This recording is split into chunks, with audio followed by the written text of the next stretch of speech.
मैं एक ऐसी कहानी सुनाता हूँ जो आपके आंखों में आंसू ला देगा। एक गांव में सुमन नाम का 7 साल का एक लड़का रहता था। जब वो 3 साल का था तब उसका पिता का मृत्यु हो गया। जब वो 7 साल का था तब उसके माँ का निधन हो गया था। नन्ही सुमन अपनी माँ का तबीयत ठीक करने के लिए गांव में सभी लोगों से कुछ पैसा चाहता था। किसी ने कुछ दिया होगा, लेकिन उस पैसा से उनका माँ का इलाज नहीं किया गया। छोटा सुमन वास्तविकता पहचानने सक्षम था। एक बच्चा के रूप में उसे एहसास हुआ कि अपना कौन है। एक दिन उसने सोचा कि मुझे कहीं काम पे जाना है। उसने जंगल का माध्यम से आगे बढ़ना शुरू किया। सुमन ने कुछ खाया पिया नहीं, वह पानी का प्यासा है। बरगद का पेड़ का नीचे अपना माँ का बारे में सोचकर सो गया। कुछ देर बाद बारिश शुरू हो गया। उस पेड़ में एक छेद था और उस छेद में बारिश का पानी जमा था। उस पेड़ में जमा हुए पानी को पिया और उसने देखा कि एक चूहे बिल में पानी भरा हुआ है। फिर चूहा बिल से बाहर आया और नया बिल बनाने लगा।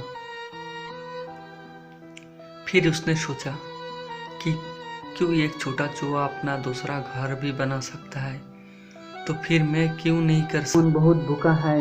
वह एक चाय का दुकान का किनारे गया। उसने दुकानदार को कहा कि चाचा, मुझे कुछ खाने को देंगे? तो दुकानदार ने उसे पैसे मांगे। सुमन ने कहा कि मेरा पास पैसा नहीं है, मेरा पास पैसा देने वाला कोई नहीं है। ये सुनकर दुकानदार का आंखों में आंसू आ गया। उसने कहा कि बेटा, मुझे क्षमा कर देना, मुझे तुम्हारा बारे में पता नहीं था। दुकानदार ने उसने पेट भरकर खाना खिलाया और बोला कि बेटा, मेरा बेटा बनकर मेरा पास रह सकते हो। सुमन उसके पास रहने लगा। वह काम करने लगा, जैसे बर्तन धोना। दुकानदार ने उसे चाय बनाना सिखाया। जब वह चाय बनाने लगा तो उसकी चाय पी के सबको बहुत अच्छा लगा। दुकानदार ने बोला कि बेटा, तुमने इतना अच्छा चाय कैसे बनाई?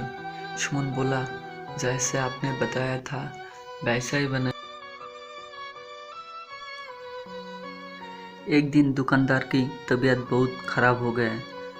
सुमन ने दुकान चलाया और उसे पैसा से दुकानदार का इलाज करवाया। और सुमन ने दुकानदार को काम करने से मना कर दिया। ये सुनकर दुकानदार सुमन के ऊपर बहुत गर्व हुआ। एक छोटा सा बच्चा सुमन इतना बड़ा काम कर सकता है, तो आपसे क्यों नहीं होगा?